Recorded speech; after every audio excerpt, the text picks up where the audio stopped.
Hey everyone, Pastor Wes here with you on Wednesday afternoon. Hope everything is going great for you. We're going to jump into a new study tonight, learning how to persevere. We need to learn how to persevere in these times that we're living in right now. And so in this study, there's two verses I want to take you through tonight, Hebrews chapter 10, Hebrews chapter 12. And the first verse in Hebrews chapter 10, beginning in verse 35, says, "Therefore do not cast away your confidence, which has great reward, for you have need of endurance, so that after you have done the will of God, you may receive the promise." And I'm going to pull the end part of verse 1 and the beginning part of verse 2 in Hebrews chapter 12. "And let us run with endurance the race that is set before us, looking unto Jesus, the author and the finisher of our faith." As we go through this study, I want to set as a baseline this understanding, and it's that people who persevere with sticking with what was started, regardless of the struggle, and step forward by faith instead of shrinking back with fear, will see God do great things. Let me just say that one more time. People who persevere by sticking with what was started, regardless of the struggles, and step forward by faith rather than shrinking back in fear, are people who are going to see God do great things in their life. First and foremost, your perseverance is going to be rewarded fully by God. And that's why the writer of Hebrews says, do not throw away your confidence, because your confidence is going to be richly rewarded.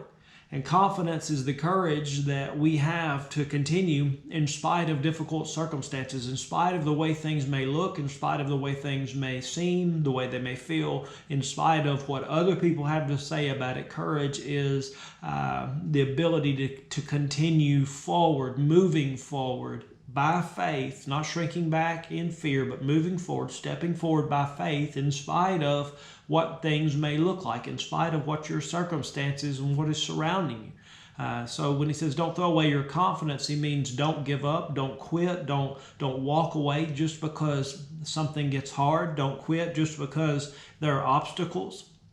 Keep pushing forward against the adversity and don't back up. Those who have the courage to continue by not giving up and by not going away are the ones that are going to be greatly rewarded by God.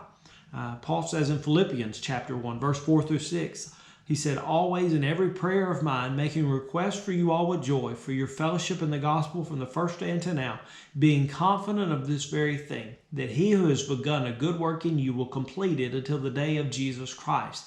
Our confidence that we're not to throw away, our confidence as believers, as children of God, comes from knowing that God is in control. God has always been in control. God will always be in control. Settle that in your mind right now. God is in control, and God is going to complete what he starts in us in spite of the circumstances around us. The fact of the matter is, our circumstances really don't have any bearing on what God can do. Jesus said in Matthew 19:26, with God all things are possible. He said, with man it's not so, but with God all things are possible. And I've learned something over the years, and it's this: if I'm not confident in the sovereign control of God, then I'm going to find myself in a place where I'm complaining about everything.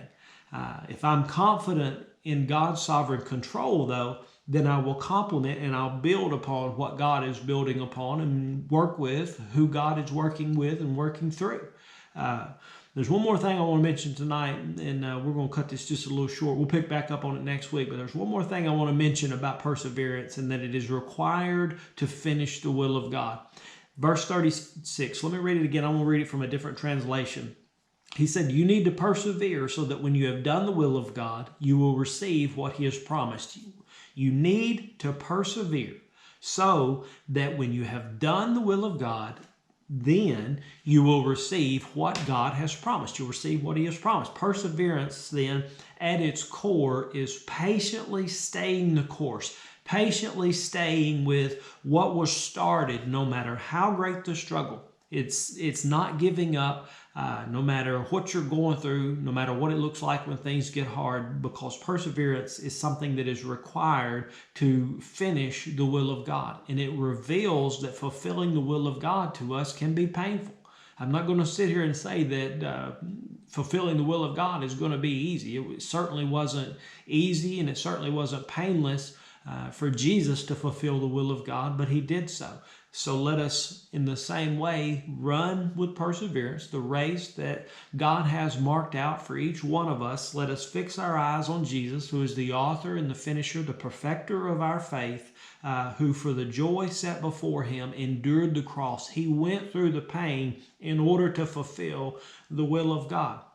And so the will of God is what he has called you to do. The will of God is what he has called you to complete in your life. It is your purpose. It is your destiny. And all of it is despite difficult circumstances. And so by faith, we finish what God has called us to do, irregardless of how we feel. We'll jump back into this next week and talk about perseverance a little bit more. Until then, hope you stay safe. Hope you have a great rest of your week. God bless you. I love you.